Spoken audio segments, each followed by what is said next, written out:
Dios les bendiga a todos. Vamos a leer en Hebreos capítulo 10, versículo 10. Dice así la gloriosa palabra de Dios.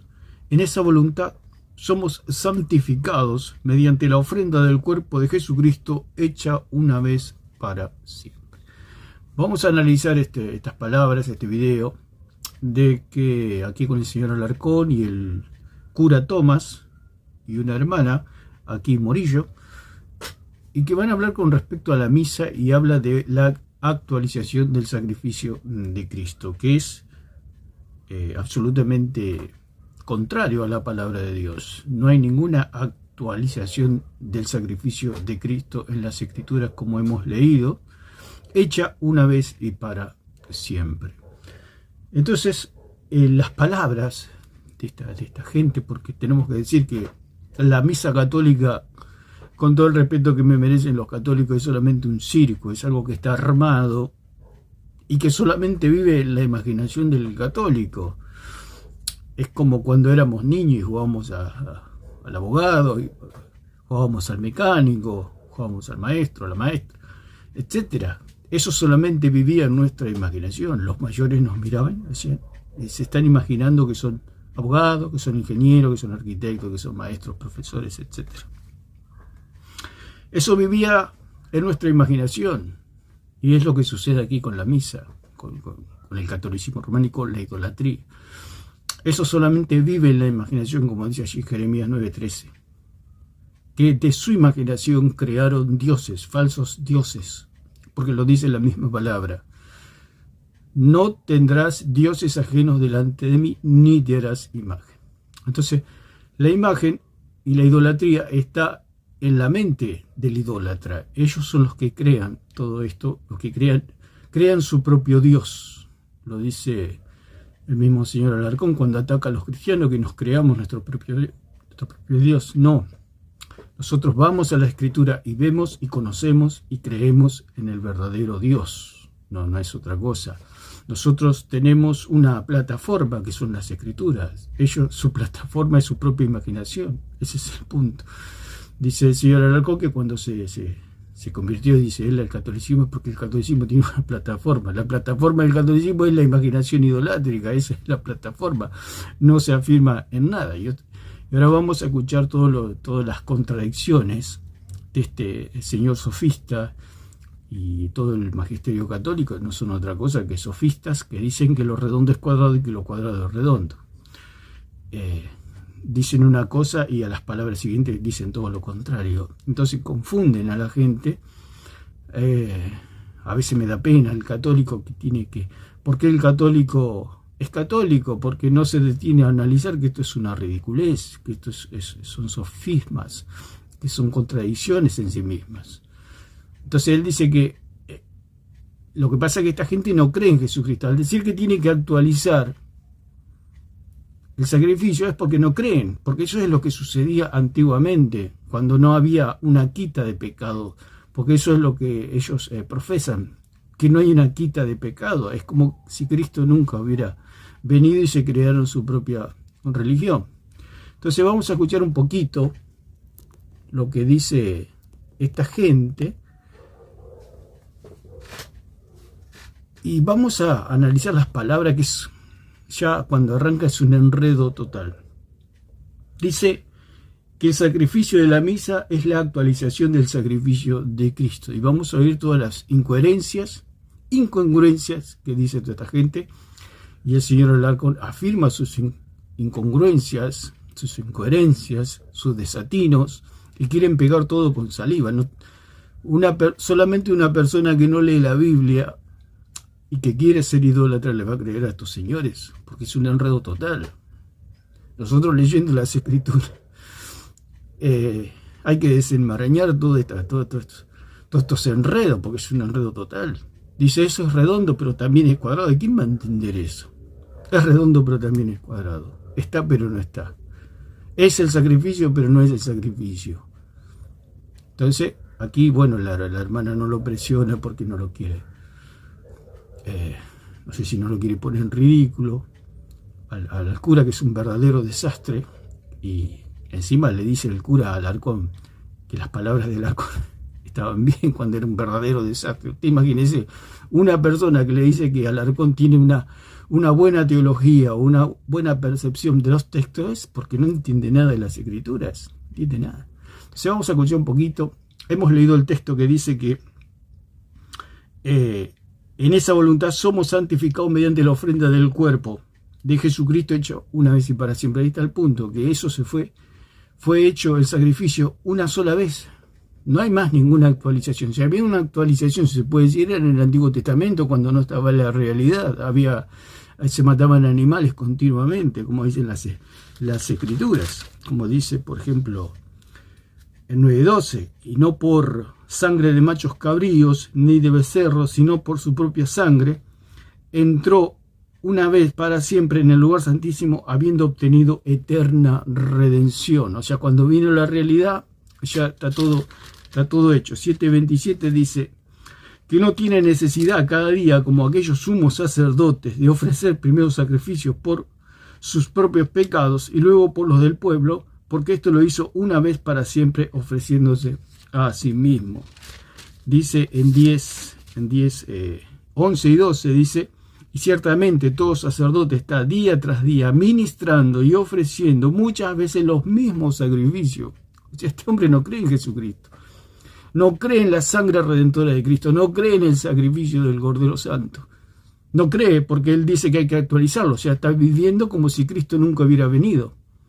Dice, y ciertamente todo sacerdote, tenemos que decir primeramente que esto no existe. Lo que es la misa, como dije en un principio, es un circo, es algo que está armado, es algo que no es real, que vive en la imaginación de una persona que, como dijimos, que cuando éramos niños nos imaginábamos que éramos abogados, arquitectos, maestros, profesores, etc.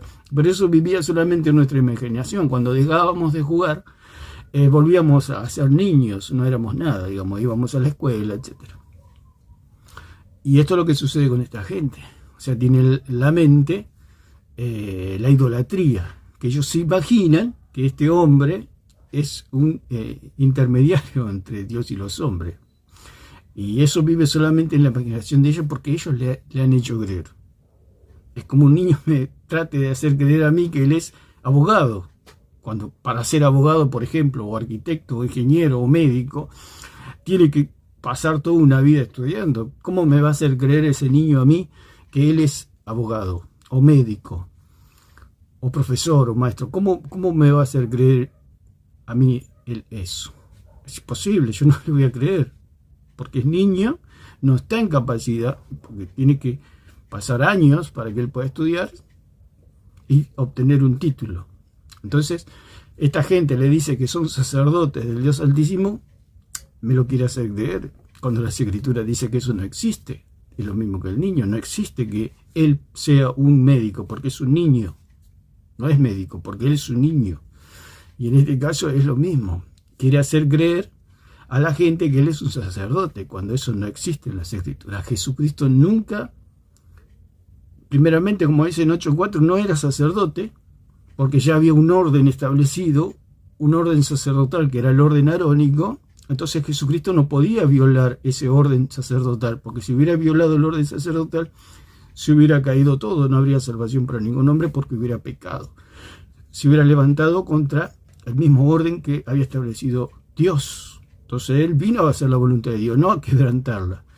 Entonces él nunca fue sacerdote, ni nombró sacerdote. Si no era sacerdote, mucho menos va a nombrar sacerdote. ¿Con qué autorización?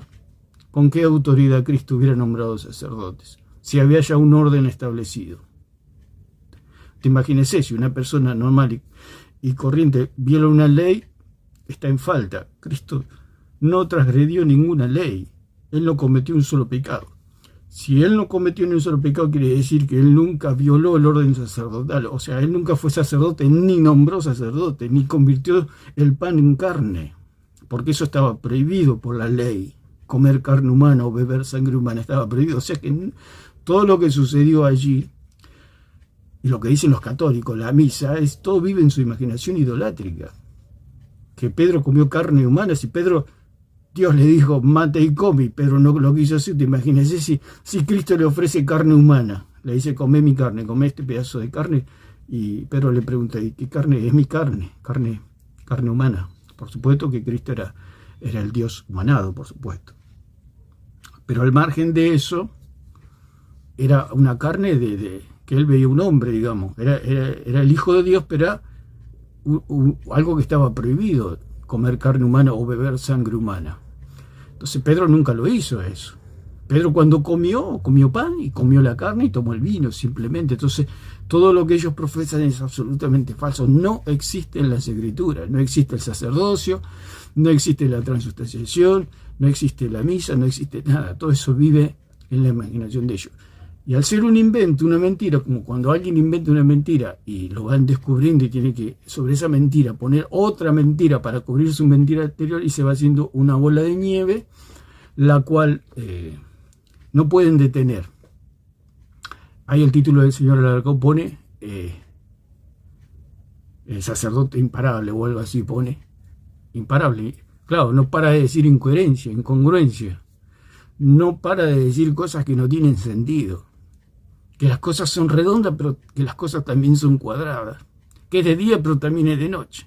Es una cosa espantosa lo que hace esta gente. La verdad que es una vergüenza todo esto, y cómo se puede creer en estas cosas. Esto era para la edad medieval, digamos. El catolicismo no tendría que existir. Pero ¿quién puede creer en todas estas locuras? Que un pedazo de pan pueda ser Dios. Es una verdadera locura. Lo que se llama idolatría. Porque si usted le da el atributo de Dios, de perdonar pecado a un pedazo de pan, usted es un idólatra. ¿Por qué? Porque le está dando el atributo a algo, a un pedazo de pan que tiene la facultad, la propiedad, el poder, la autoridad de quitar pecados. Eso es la idolatría. Y es lo que hace esta gente. Son perfectos idólatras, que le dan al pan los atributos de Cristo, de quitar los pecados. Eso es absolutamente fácil. Vamos a escuchar un poquito lo que dicen esta gente. Saludos al pastor, al cura, I don't know. Y saludos a Andy. Sí, saludos a Andy. Soy pastor también, porque acá en Estados Unidos al sacerdote católico le dicen pastor también. Sí, como estoy en Estados Unidos, normalmente nosotros lo tenemos. Bueno, ellos llaman a los cristianos, a los pastores, a autonombrar, y los autonombrados son ellos. Ellos solo se ponen el nombre de pastor, nadie los nombró, porque para ser pastor tiene que predicar la doctrina de Cristo, la doctrina de los apóstoles, para ser un verdadero y legítimo pastor del Señor. No predicar todo esto. Él no es pastor, por supuesto que no es pastor. Y los autonombrados son ellos, no los cristianos, no los pastores cristianos. Porque el pastor cristiano predica y enseña la doctrina de los apóstoles. Entonces, alguien autorizado de parte de Dios, de Cristo y de los apóstoles para predicar la palabra del Señor, como hablamos en el otro video. Usted para tener un título de pastor, maestro, evangelista, tiene que pasar por el examen de Dios, de Cristo y de los apóstoles. ¿Y ellos dónde están? En las Escrituras. Si no pasa esos exámenes, usted no es nada. Y es lo que pasa con esta gente. Encima se sonríe, como que se está burlando. Es como que yo digo, yo soy médico. ¿Quién dice que yo soy médico? Y lo digo yo, dice. Es lo mismo acá. Dice, yo solo me nombro pastor. Pero bueno. Una preguntita que ya se la he hecho a varios, bueno, ya va varias, porque creo que hay alguna diferencia y quería, por eso esta pregunta. En el momento de la Eucaristía, de la partición del pan, ¿usted lo entiende como sacrificio actualizado o...? El partimiento del pan. Ellos creen y dicen que es una consagración. Tenemos que arrancar del punto de que el cura no es nada, que Cristo nunca dejó curas, nunca dejó, porque cura, la raíz cura, porque esa se llama cura, porque de la palabra soso, que es salvador, del griego soso, salvador, que significa alguien que liberta, o libertad, salvación, salvar, libertar, pero también significa sanar, y también significa curar. Entonces por eso se hacen llamar curas, porque son los mediadores, como que son los salvadores. Lo dijo el mismo cura Toro. Yo soy una puerta al cielo, dijo una vez. Un verdadero desastre. Digamos,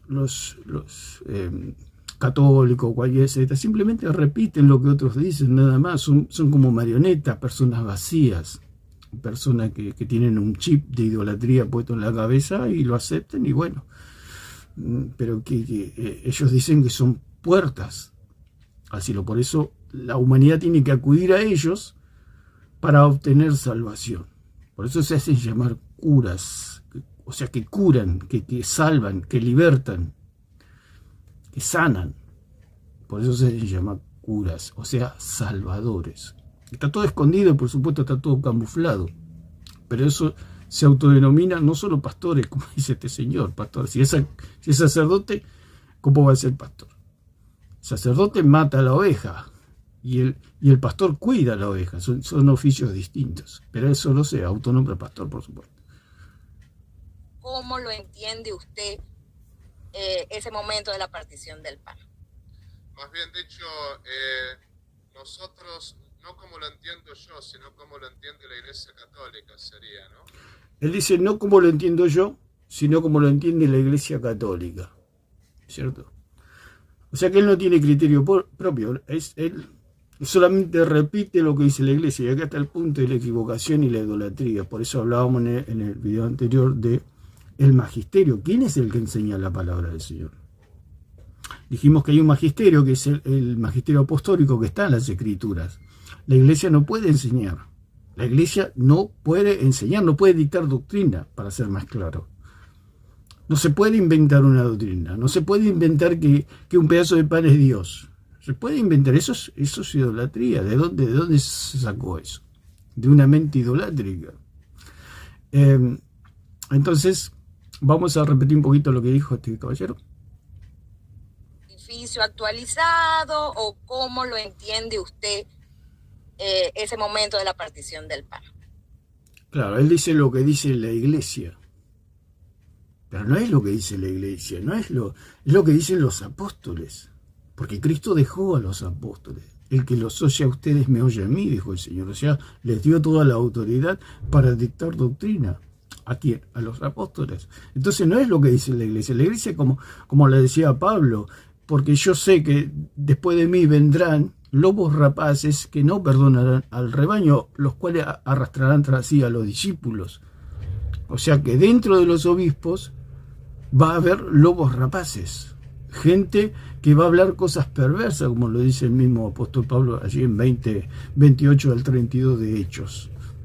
Entonces la garantía no está en la Iglesia de la doctrina, la garantía está en los apóstoles. Y como los apóstoles están muertos, la doctrina, la sana doctrina, la verdadera doctrina para conocer al Dios verdadero está en las Escrituras. Eso es todo. Por eso la Iglesia verdadera es su Escritura, porque apelamos a los apóstoles, porque allí están los maestros. Lo dijo el mismo apóstol Pablo. Dentro de ustedes se van a levantar lobos rapaces. Entonces, si Pablo está diciendo que entre los obispos, porque los obispos no eran apóstoles, ellos hacen una mezcolanza diciendo que los obispos, un día un obispo se despertó y era papa. O sea, otro apóstol. Eso ya lo dijimos millones de veces. Eso es imposible. No lo puede hacer. No puede ser un médico nombrar a otro médico porque se le ocurrió. Le dijo, bueno, a partir de ahora vas a ser médico vos también, igual que yo. Eso no lo hizo Pedro, no lo hizo Pablo, no lo hizo nadie. Cuando Pedro lo quiso hacer en una supuesta sucesión de Judas, le salió mal.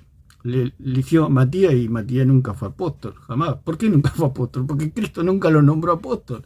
Dios nunca lo llamó, Dios nunca lo escogió, como sí lo escogió y lo llamó a Pablo, a Saulo de Tarso. Lo escogió porque este me es instrumento escogido para abrir los ojos de los gentiles, le dijo a Ananías. Me es instrumento escogido. ¿Quién lo escogió? Dios, Jesucristo.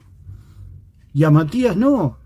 Matías sería un hombre bueno, un hombre justo, un hombre muy santo, pero nunca fue apóstol, nunca fue llamado. Usted puede ser muy bueno, pero si no estudia y no hace los cursos y estudia 10, 20 años para ser médico, nunca va a ser médico. No pasa porque venga otro médico y le diga, ahora, a partir de ahora sos médico. Entonces Dios, a través de la situación con Matías, Dios mostró claramente que no existe la sucesión papal. Un hombre no puede nombrar a otro hombre apóstol.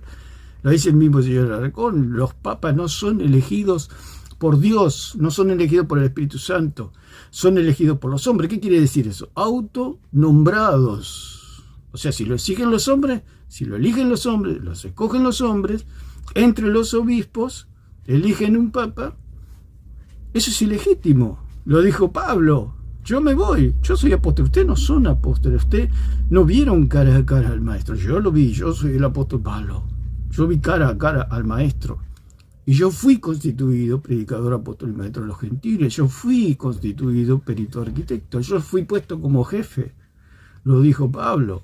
No, ustedes son obispos, ustedes son gentiles, ustedes están para aprender de mi doctrina, de la doctrina que me dijo el Señor. Porque el mismo Pablo lo dice, el Señor no me envió, no me mandó a bautizar, sino a predicar el Evangelio.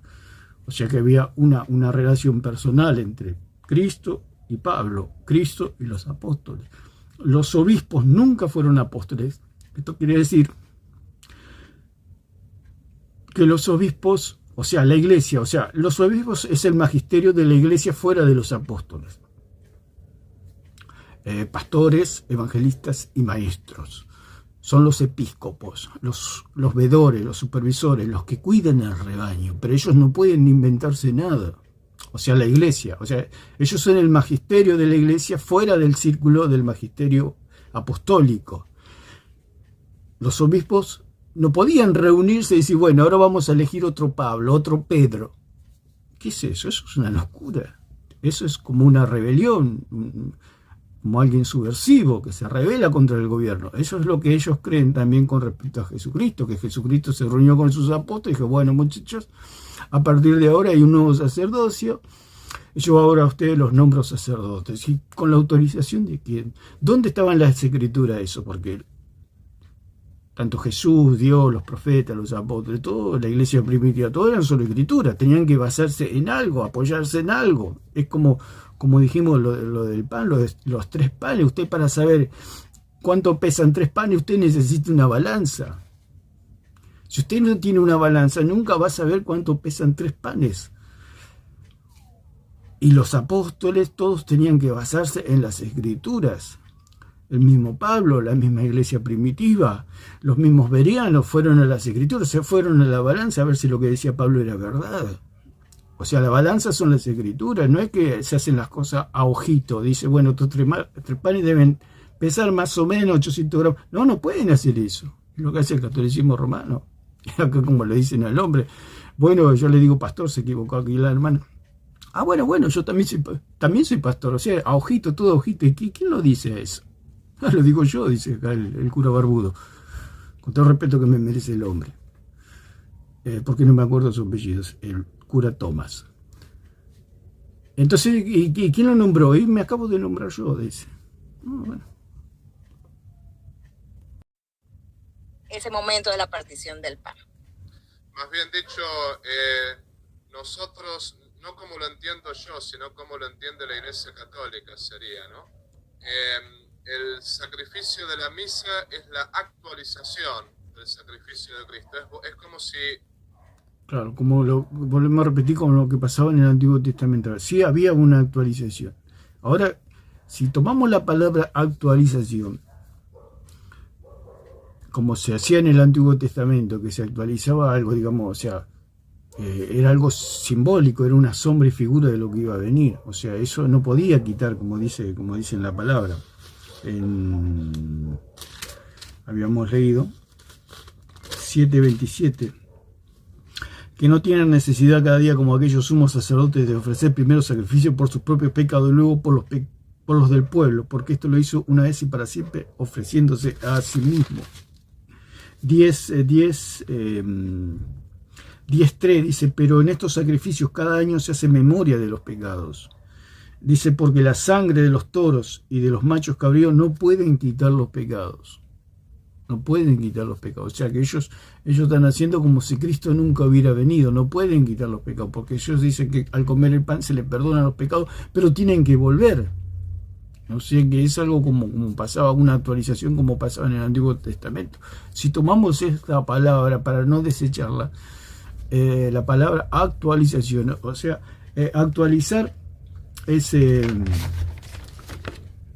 viene del latín actualis, que significa lo que sucede en el presente. O sea, ellos hacen tal enredo que dicen que otra vez Cristo se está sacrificando ahí, pero a la vez le dice, pero Cristo, pero hay un sacrificio. No, no hay un sacrificio, pero hay un sacrificio.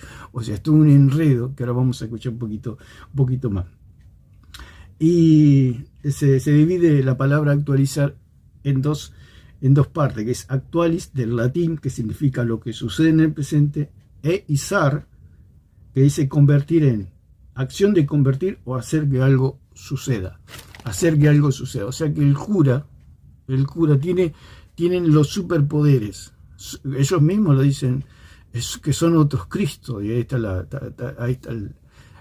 doctrina del demonio. Cristo, Satanás, Lucifer, Lucero, allí en el cielo, quiso ser otro Cristo y por eso fue echado, porque en el universo hay lugar para un solo Cristo, por eso fue expulsado del cielo. Entonces ellos se autodeclaran, como tan livianamente se declara pastor, aquí el cura, también se declaran otros Cristos. Eso está en sus dogmas, en sus creencias, que son otros Cristos. Entonces ellos tienen los superpoderes de convertir no solo el pan en Cristo, sino en convertir algo que no se ve, que ellos dicen que ahí se está sacrificando otra vez a Cristo, pero a la vez no muere. Es unas locuras terribles.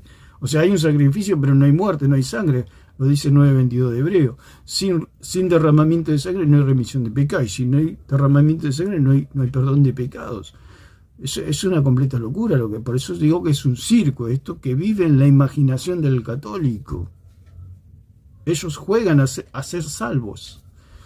Es una completa locura, es un juego terrorífico, diabólico, horroroso y espantoso del diablo que les hace jugar a los católicos. El juego de la vida y la muerte, la salvación y la condenación. Están jugando a salvarse, están jugando a condenarse, están jugando un juego muy peligroso, que el día de que se encuentren con Dios se van a dar cuenta que eso es todo una fantasía, como le hablamos lo del niño que se cree médico. Cualquier persona que se crea médico sin ser médico. Ellos dicen que apelan al día de que se encuentren con Dios. Lo vamos a leer porque el día que se encuentren con Dios, porque esto es importante para el católico, porque al señor Alarcón un día se le preguntó, o cualquier católico se le preguntó si es salvo. Ellos dicen que no, que apelan a la misericordia de Dios. Eso es una mentira de Satanás, digamos, porque dice la palabra del Señor, el 5:9 dice, de Romanos dice, pues mucho más, estando ya justificados en su sangre, ya estamos justificados en la sangre de Él. Por eso, como dice allí en 10:10, 9:27, 9:12, que ya estamos justificados, ya estamos salvados. Y por eso no necesitamos misa, o sea, lo que hacemos nosotros con el pan, el vino, imposición de mano, bautismo, etcétera, son todas cosas simbólicas que nos identifican ante los hombres, o las obras mismas nos identifican delante de los hombres que somos hijos de Dios, nada más, pero eso no quita que seamos hijos de Dios o no seamos hijos de Dios. Entonces dice, pues mucho más estando ya justificados, ya estamos justificados. ¿Por qué? Por gracia, por medio de la fe. Por eso es todo un circo esto. Es todo un circo. Porque ya estamos justificados por medio de la fe. ¿Cómo hacemos nosotros para comer el cuerpo de Cristo? Por medio de la fe. Porque Cristo, ¿cómo? Si no lo comieron los discípulos que creían en Él, que estaban ahí con Él, que caminaron con Él, lo escucharon, lo podrían haber agarrado un día que estaba, o una noche que estaba durmiendo Cristo, y se lo agarraban todo a mordiscones. Jamás nadie lo tocó a Cristo. ¿Por qué? Porque ellos sabían que comerlo a Cristo era creer en Él. Simplemente, no se dan cuenta los católicos de esta verdad. Que comer es creer. Por eso se fueron. Dice que los discípulos lo dejaron de seguir, porque era muy fuerte lo que Cristo les decía, que lo que Cristo le decía, que crean en Él. Lo que pasa es que hay que estar en la mente del judío, que ellos, bueno, conocían la ley, conocían los escritos de Moisés, conocían los escritos de los profetas, y no era tan fácil que ellos dijeran que Él era el Hijo de Dios, porque ellos lo veían como el Hijo de María y de José y hermano de sus hermanos. Entonces no era tan fácil para ellos, pero Pedro y los demás, porque lo dice Pedro, nosotros hemos creído y conocido que tú eres el Cristo, el Hijo del Dios viviente. Los 12 apóstoles creyeron en el Señor, o sea, comieron de Él, estaban comiendo de Él. Dice, pues mucho más estando ya justificados en su sangre, por Él seremos salvos de la ira. Y esto es importante. Importante no solo para católicos, sino para cualquier persona, o cualquier persona que es testigo de Jehová, mormón o lo que sea. Salvos de la ira. Va a haber, si se puede decir, dos juicios. Un juicio en el tribunal de Cristo, donde vamos a ir todos los cristianos a rendir cuenta delante del Señor lo que hemos hecho. Si hemos hecho mal las cosas, se nos dirá que hemos hecho mal las cosas, será algo negativo, pero si hemos hecho bien, recibiremos coronas y galardones de parte del Señor, alegría y alabanza de Dios.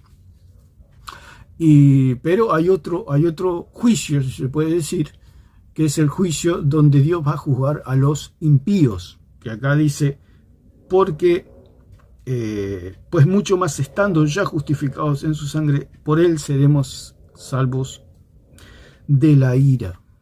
Entonces, dijimos que la salvación es como pagar una deuda o pagar la deuda. Nosotros, todos los hombres tienen una deuda con Dios. No hay manera de pagarla por medio de obras. Usted, por más que sea el más santo de los hombres, nunca le va a alcanzar, porque lo que Dios demandaba era la vida de Cristo, tener una vida perfecta como la de Cristo. Si usted tuviera una vida perfecta como la de Cristo, y que los profetas hubieran profetizado sobre usted, usted sería otro Cristo, y eso no existe. Así que todos los hombres dependemos de Cristo, del sacrificio de Cristo, de su obra redentora, que lo único que nos pide Dios es que creamos en Él, nada más, que creamos en su Hijo, eso es todo. Nosotros, al creer en su Hijo, tenemos la deuda pagada. Entonces, la imagen de, como dijimos cuando hablamos de la fe más obra, cuando habla Santiago allí en 2.14, etcétera, Santiago, hablábamos que los hombres son jueces con malos pensamientos, o sea que juzgan a aquel que no tiene obras. Entonces, cuanto más Dios, que Dios el día del juicio, Dios va a ver su nombre, o va a ver el nombre de los católicos, que su cuenta no fue pagada. Y da un poquito de pena, o me da lástima, cuando el señor Alarcón decía que él apelaba. Me da pena por su alma, porque esto es algo transitorio, digamos. Hoy estamos, mañana no estamos. Y a medida que pasan los años uno se va, digamos, aunque este hombre, esta gente es muy mala, es idólatra y lleva a mucha gente a la oscuridad. Pero esta pobre alma decía que él apelaba a la misericordia de Dios, que hoy en ese día Dios se levante con un buen día y lo perdone y le diga, bueno, está bien, fuiste un idólatra, fuiste un pagano que nunca creíste en mi hijo, pero pasa igual, hoy estoy de humor. Eso es lo que cree el señor Alarcón, o los católicos. Que Dios ese día están rogando, como dijimos, el purgatorio, o sea, una salvación sin Cristo. ¿Cómo puede haber una salvación sin Cristo? El purgatorio. ¿De dónde se vio? ¿De dónde se lo inventaron eso? No está en las Escrituras. ¿Cómo Dios va a quemar si una persona está salvada? ¿Cómo dice el señor algo que los salvados solamente van al purgatorio? Si está salvado, ¿para qué va a ir al purgatorio? Entonces dice que él apela a la misericordia de Dios. Eso no existe. Eso existe solamente en la imaginación de él. Usted piense en una deuda grande que usted tiene, y si no le paga a la persona, lo va a meter preso. Va a un juicio y usted cometió un delito y está esperando que el juez se levante de buen humor y lo absuelva, lo deje libre, inocente, lo declare inocente. Pero ¿en base a qué? Porque el juez va a ir a las leyes. El juez es juez. Y tiene que ir a las leyes. Si usted delinquió, o cualquier persona delinquió, tiene que atenerse a las leyes. Entonces, ese día del juicio dice que Dios va a estar airado. Hubo un predicador que predicó pecadores en manos de un Dios airado. Y lo podemos entender por medio de las Escrituras. O sea, todo aquel que no ha pagado la deuda, Dios está airado contra esa persona. No es que Dios no ama a los pecadores, Dios ama a todos, Dios los ama a todos. Pero acá la palabra del Señor nos habla de salvos de la ira. Usted imagínese lo que pasó con el arca de Noé. Noé entró al arca, que es, el arca es figura de Cristo, no de la iglesia. El arca no es la iglesia. La iglesia no salva a nadie, la iglesia anuncia el Evangelio. El que salva es Cristo.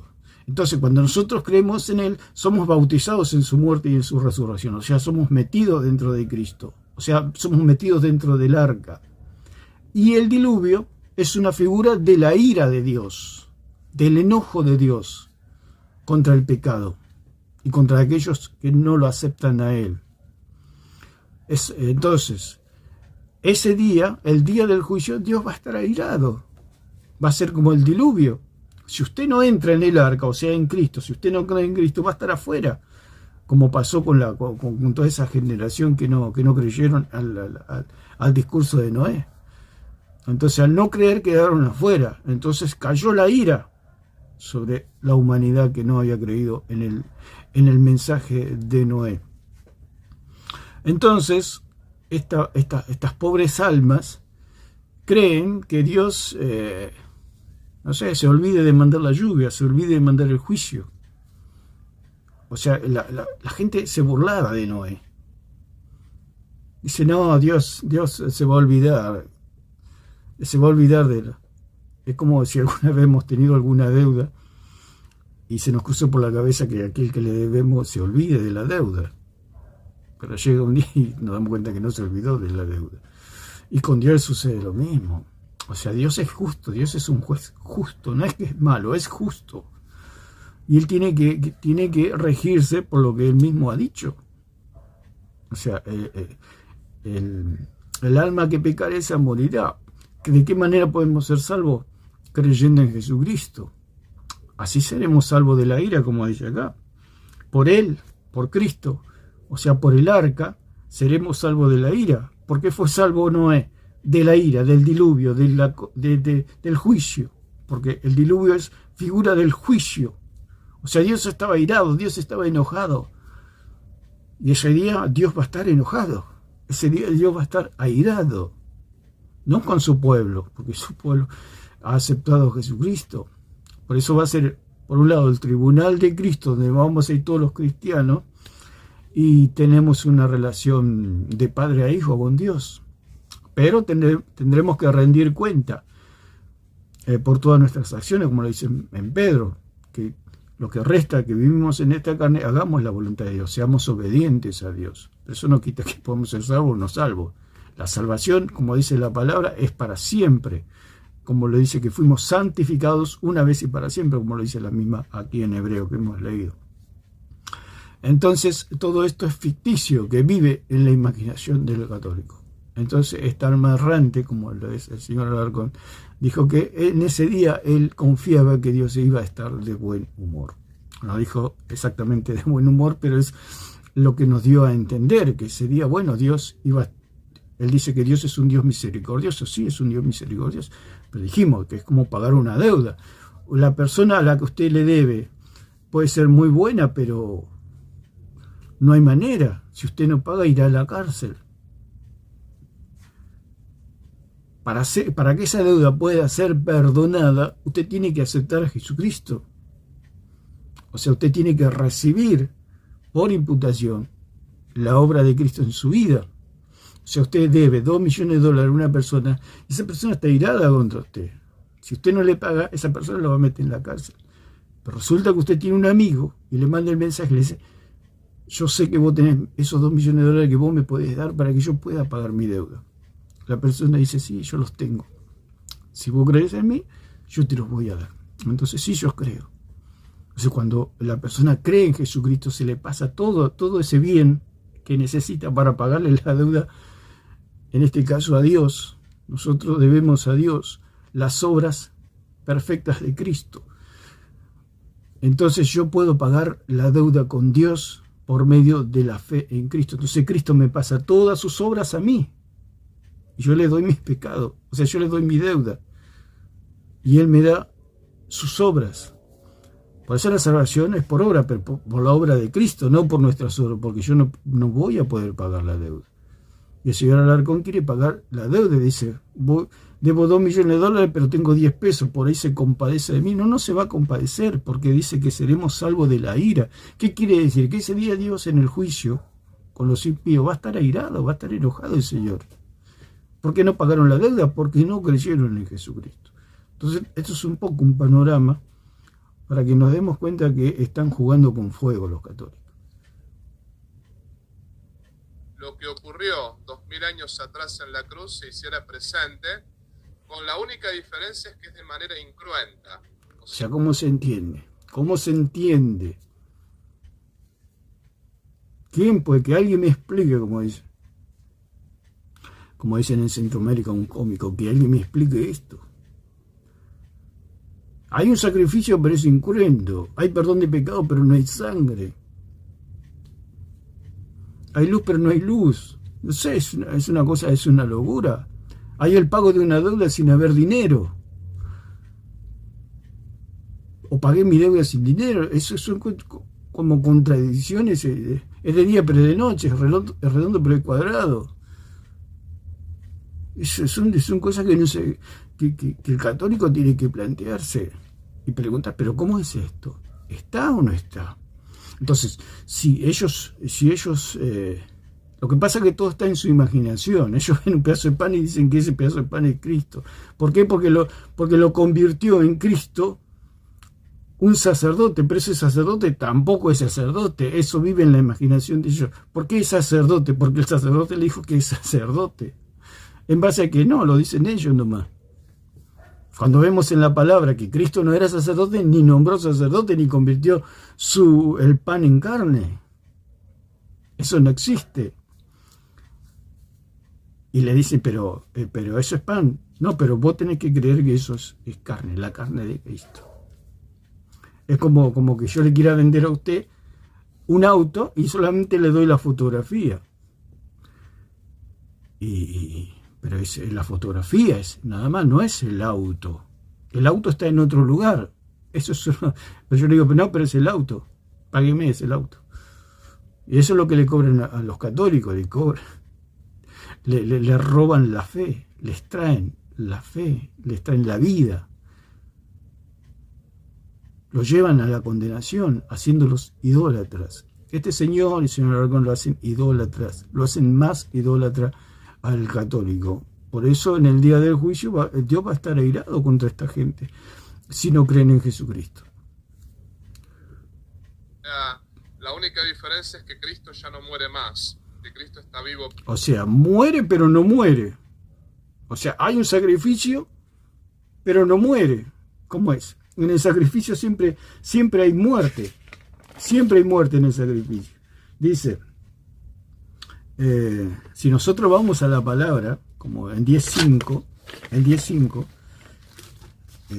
la palabra sacrificio nos dice que hay una muerte, un derramamiento de sangre. Entonces, ¿cómo es que hay o no hay? O sea, se murió, pero no se murió. Dice, por lo cual, entrando en el mundo, dice, sacrificio y ofrenda no quisiste, más me preparaste el cuerpo. Holocaustos y expiaciones por el pecado no te agradaron. Entonces dije aquí que vengo, oh Dios, para hacer tu voluntad, como en el rollo del libro está escrito.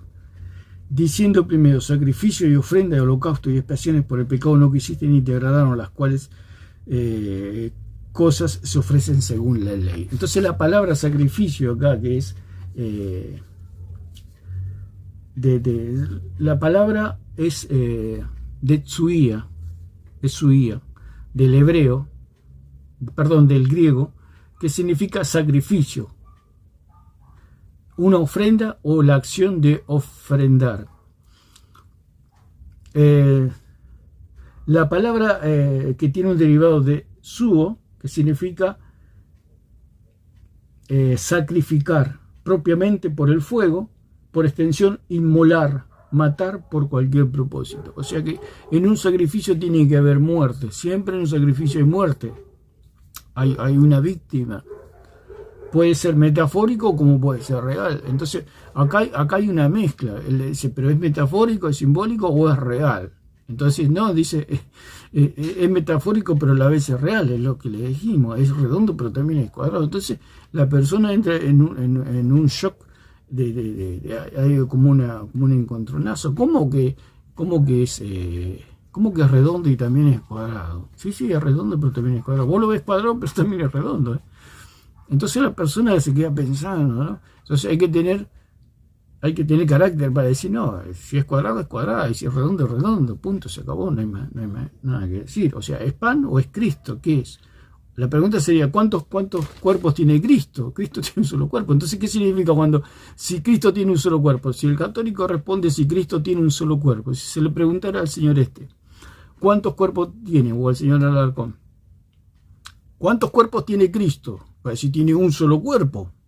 Entonces, ¿qué significa eso? Que el pan es simbólico, que la hostia es algo simbólico, que no es real, es un simbolismo simplemente. Entonces, la palabra, que el derivado es suo, del griego, que significa asesinar o matar, denota primeramente ofrecer primicias a un dios, sacrificar dando muerte. O sea, si hay un sacrificio significa que hay una muerte. Y ahí no hay ninguna muerte. O sea, ¿qué quiere decir que no hay ninguna muerte? Digamos, en el sentido de que no bajó Cristo del tercer cielo y lo volvieron a crucificar. Es lo que hace el católico. Bajan a Cristo y lo vuelven a crucificar. Todo en su imaginación, por supuesto. Pero ahí no sucede nada. Eso ya pasó. Es como una fotografía. Que usted le saca a un ave volando, por ejemplo, una fotografía, y bueno, la tiene ahí a la fotografía, y el ave está volando, pero el ave ya no está más volando, ahí ya se fue el ave, o murió, ya no está más, ya está. Pero a usted le quedó la fotografía, ¿qué le quedó? Un recuerdo, un memorial, nada más, pero eso no es algo que está pasando, porque eso es lo que dice que es algo que está pasando, o sea, que Cristo está muriendo otra vez. Pero a la vez dice que Cristo no muere más. O sea, observen la locura de esta gente, que no se entienden ni ellos. Alarcón después quiere colaborar y la embarra más, ¿no? Como cuando alguien se quiere limpiar una manchita en las tinieblas o en la oscuridad. Cuando más se quiere limpiar, más se extiende la mancha. Y cuando sale a la luz del día, se da cuenta que primero tenía una manchita chiquitita, pero cuando se quiso limpiar se le hizo una manchota así. Y es lo que sucede con esta gente. Cuando nosotros vamos a la escritura nos damos cuenta que tienen una mancha gigante, que comenzó chiquitita y a medida que hablan la mancha se va haciendo grande y más grande y más grande. Entonces, sacrificar significa sacrificar dando muerte, como habla también puede ser la muerte real, como la que sucedió Cristo, o sucedía con los animales. Eran muertes reales, pero también hay muertes metafóricas, como le sucede al cristiano, como habla en 12:1 de Romanos, que el cristiano ofrece un sacrificio vivo a Dios, o sacrificios de alabanza. Son sacrificios espirituales, o sea, son metafóricos, digamos, pero hay sacrificios reales. Cuando hablamos de sacrificio del cristiano, es que el cristiano, cuando se niega a sí mismo para hacer la voluntad de Dios, es un sacrificio vivo, o sea, está muriendo a sí mismo, a sus propios deseos, a sus propias pasiones carnales, para hacer la voluntad de Dios y agradar a Dios. Entonces eso es un sacrificio metafórico, se puede decir. Pero lo que sucedió con Cristo fue un sacrificio real. Cristo murió en la cruz, fue 3 días a la día y resucitó. Eso fue algo real, fue algo verdadero, pero sucedió hace 2000 años. Por eso dice una vez y para siempre. Es algo que no sucede más. Sucedió una sola vez y ya está. A usted Dios le pagó la deuda, Cristo pagó la deuda y lo hizo una vez y para siempre. No es que la está pagando un montón de veces. Si usted tiene una deuda y viene alguien y se la paga, se la pagó, punto, ya está, no necesita hacer más nada. ¿Lo recibe o lo rechaza? ¿Quiénes serán condenados? Los que rechazan la obra de Cristo. No creen en Cristo. Ellos no creen en Cristo. Están creyendo en algo que vive solo en su imaginación. Es un Dios que se han creado a su imagen y semejanza, como lo dicen ellos mismos. O sea, todo lo que ellos dicen es como un reflejo. O sea, todo lo que acusan a los cristianos, que los cristianos se crean un Dios a su propia medida, es lo que precisamente hacen ellos. Se crean un Dios a su propia medida. ¿Por qué? Porque son idólatras. Entonces vamos a escuchar un poquito más. Para siempre, pero sí, es como ver una película repetida, eso es la analogía que yo uso, ¿no? Así como uno... Claro, él está, cada vez la embarra más, ¿no? Ahí está diciendo que es como ver una película repetida.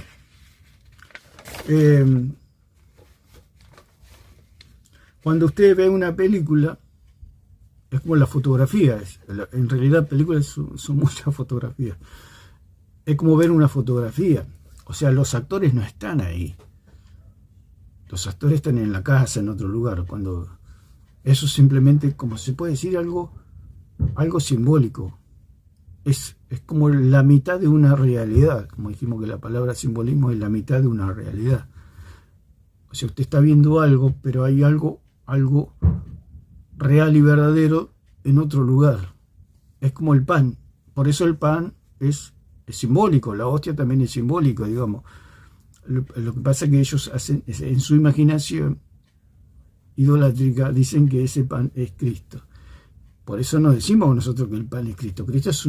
El pan es un símbolo de Cristo, porque el pan está. El pan viene a ser como la película. Y la realidad, los actores, cada uno está por su casa. No están ahí los actores. Están las imágenes de los actores.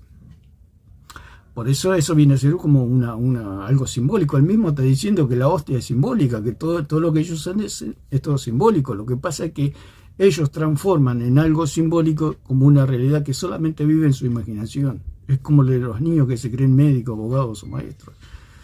O sea, ellos no son ni médicos, ni abogados, ni maestros. Eso vive en su imaginación. Por eso es la idolatría. Darle los atributos incomunicables de Dios a un ídolo, a una imagen, a una figura. Eso es la idolatría y lo que Dios condena. ¿Por qué? Porque Cristo hay uno solo. ¿Cómo le va a dar a usted el atributo incomunicable de Dios de perdonar los pecados a un pedazo de pan? Es algo que no tiene en qué cabeza cabe eso. Y eso es la idolatría. Darle los atributos de Cristo a un pedazo de pan. Ese es todo el circo que hay acá. Entonces él hace la analogía, dice, de la película, lo cual está afirmando que el pan es simbólico. ¿Por qué? Porque los actores no están ahí. O sea, él habla de la pasión de Cristo. El actor de la pasión de Cristo, no sé, ya está en otro lado, no está ahí. O sea, él está mirando la película y él cree que el actor está ahí con él, en su casa. Esa es la locura. O sea, ellos dicen Cristo está ahí en la misa con ellos. Cristo está a la diestra del Padre, está a trillones de años luz de acá. Es lo mismo, o sea, él mismo se refuta. Y el Señor Alarcón después hace otro ejemplo que también. Por eso le digo, a medida que más se quieren limpiar la mancha, más grande se le hace la mancha. Puede, por ejemplo, ver la película de la Pasión varias veces y es la misma película. Lo mismo que Cristo hizo 2000 años atrás se repite en cada misa. Y ahí está. Usted puede mirar la película 1000 veces que los actores nunca están en su casa. Usted puede hacer la misa millones de veces que Cristo nunca está ahí. Porque Cristo está en otro lugar. Está en el tercer cielo, a la diestra del Padre. Ahí está Cristo. No en la misa, no en la tierra. Cristo no está en la tierra. Está el Espíritu Santo en la iglesia. Por eso es simbólico el pan. Porque Cristo ni espiritualmente, porque aquí la hermana también dice que espiritualmente, o sea, son detalles que es toda una contaminación de lo que es la doctrina o la sana doctrina. O sea, el respeto nosotros que tenemos por el partimiento del pan y el vino es un respeto interior que nosotros tenemos hacia Dios, teniendo un buen testimonio delante de los hombres y delante de Dios, respetando ese cuerpo que fue sacrificado en la cruz. Por eso dice, el que no discierne el cuerpo, o sea, ellos dicen, el que no ve a Cristo en un pedazo de pan está en falta, no tiene nada que ver. El que no discierne el cuerpo quiere decir aquel que no respeta el sacrificio de Cristo, que fue el Hijo de Dios, que fue inmolado en esa cruz. Y debido a eso yo tengo un buen testimonio. ¿Por qué? Porque amo a Dios, adoro a Dios. y tengo un buen testimonio. Por eso decía que los que no tenían buen testimonio les venía un juicio por no respetar ese sacrificio, porque Dios le había perdonado todos los pecados y lo tomaban livianamente. Eso quiere decir discernir el cuerpo, no quiere decir que tengo que ver a Cristo en un pedazo de pan. Tengo que respetar el cuerpo de Cristo, tengo que respetar. Eso simboliza el sacrificio, es como una obra de teatro. Él mismo lo está diciendo. Él como ver una película. O sea, usted está viendo imágenes, está viendo representaciones, pero no están los actores ahí, no está Cristo ahí. O como dice, bueno, también allí, no está Cristo en el pan. Ni espiritualmente, simbólicamente está. O sea, lo que yo tengo es veneración por Dios, honra por Dios, pero en el corazón. Por supuesto que después que se termina la representación y a veces sobra pan, es pan, por eso es pan. Por eso ellos se ofenden cuando sobra pan, o cuando cae una hostia, o cayó Cristo. ¿Cómo va a caer? ¿Cómo la hostia va a ser Cristo y se va a caer al piso? Y alguien sin querer, te imagínese que alguien sin querer la pisa. Explotaría millones de pedazos si fuera Cristo. O si la hostia fuera Cristo y cae al suelo, explota el mundo. O sea, esa es la locura de esta gente. Primeramente dijimos que el sacerdocio no existe, eso no existe. Que ellos son sacerdotes, eso no existe.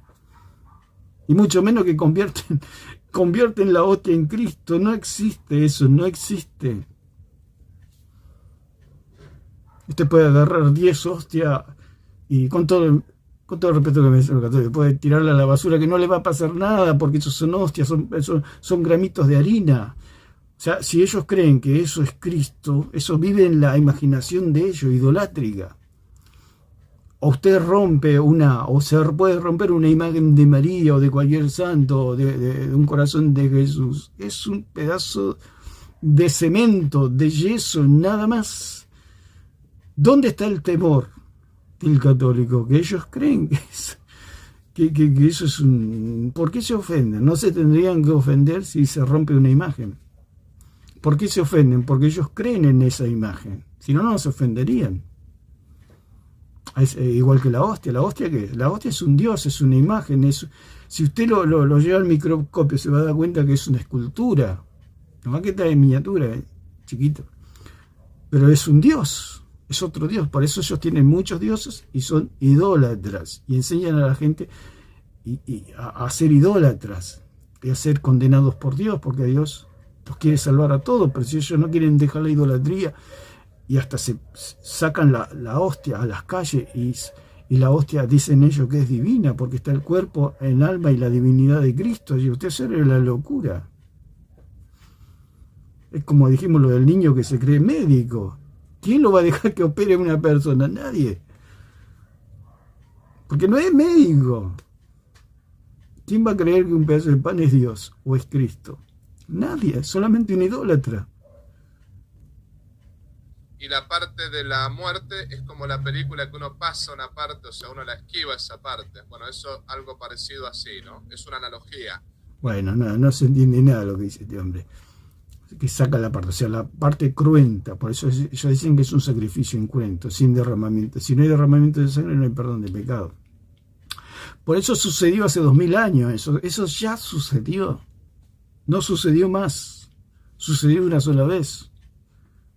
Cristo murió una sola vez, hubo un solo sacrificio y no hay más nada. Como dice, pero Cristo, habiendo ofrecido una vez para siempre un solo sacrificio. ¿Por qué dice el hombre que hay muchos sacrificios? Porque son idólatras. Pero Cristo, habiendo ofrecido una vez para siempre un solo sacrificio por los pecados, se ha sentado a la diestra de Dios. Se sentó a la diestra de Dios. ¿Qué significa esto? Que está todo consumado, que no hay más nada para hacer. Cristo se sentó a la diestra de Dios y punto. Cuando dice que se sentó a la diestra de Dios, significa que está consumado, que la obra está completa, que no hay más nada para hacer. podemos leer las diferentes versiones, que ahora las vamos a ir leyendo, cómo nos aclaran el panorama de que lo que dice el hombre no tiene ni pie ni cabeza. Lo único que está diciendo es que es simbólico, porque si él dice que está viendo una película y se repite vez tras vez, ¿qué quiere decir eso? Que es simbólico. Ni ellos mismos se entienden. Por eso él dice, no lo que yo entiendo, sino lo que enseña la iglesia. Claro, porque no tiene criterio propio. Porque si él pensara, el cura Tomás, se daría cuenta que no tiene ni pie ni cabeza eso. Pero como él se encierra, se sesga, digamos, entra en, si se puede decir, si existe la palabra, se encierra en su idolatría, nunca lo va a entender. Pero si él abre su mente, abre su corazón a Jesucristo, va a entender que es toda una farsa esto, que eso no existe. Y va a entender que es simbólico, que todo es simbólico. ¿Por qué? Porque la realidad ya pasó hace 2000 años y Cristo está a la diestra. Es lo que hablamos una fotografía de unos pajaritos volando, unos pájaros volando, eso ya pasó, ya no está más ahí. ¿Cómo hace usted para volver a esa? Eso pasó una vez y para siempre, como lo dice la misma palabra. El sacrificio de Cristo pasó una sola vez y para siempre, no volvió a pasar más. ¿Por qué? Porque con esa ofrenda se pagó toda la deuda. El hombre, al creer en él, puede ser santificado una vez y para siempre. Listo, chao, se acabó. No necesita actualizarse.